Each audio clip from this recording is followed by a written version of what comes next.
সাগরে সৃষ্ট লঘুচাপ এবং মৌসুমী বায়ুর প্রভাবে দেশের বিভিন্ন অঞ্চলে ভারী বৃষ্টি হচ্ছে।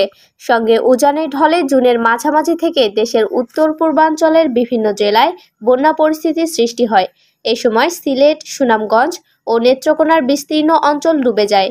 এরপর বন্যা দেখা দেয় উত্তর ও উত্তর পশ্চিমাঞ্চলের বিভিন্ন জেলাতেও। এখন পর্যন্ত প্রাপ্ত তথ্যানুযায়ী দেশের 15টি জেলার বাসিন্দারা বন্যা পরিস্থিতি মোকাবেলা করছে।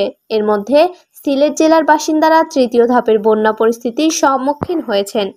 দুর্যোগ ব্যবস্থাপনা ও ত্রাণ মন্ত্রণালয়ের তথ্য বলছে, বন্যায় এখন পর্যন্ত সিলেট, সুনামগঞ্জ, নেত্রকোনা, মৌলভীবাজার, হবিগঞ্জ, রংপুর, জামালপুর, গাইবান্ধা, ফেনী, রাঙামাটি, বগুড়া, কুড়িগ্রাম, সিরাজগঞ্জ, লালমনিরহাট ও কক্সবাজার এই 15 জেলা বন্যার কবলে পড়েছে।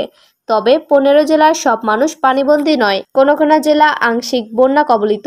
শনিবার সচিবালয়ে বন্যা পরিস্থিতি নিয়ে আয়োজিত ব্রিফিংয়ে দুর্যোগ ব্যবস্থাপনা ও ত্রাণ প্রতিমন্ত্রী মোহাম্মদ মহিবুর রহমান এমন তথ্য জানান। তিনি বলেন, জেলা প্রশাসনগুলো থেকে পাওয়া তথ্যের বরাত দিয়ে এখন পর্যন্ত 15 জেলায় ক্ষতিগ্রস্ত হয়েছে প্রায় 20 লাখ মানুষ, তবে কেউ মারা যায়নি।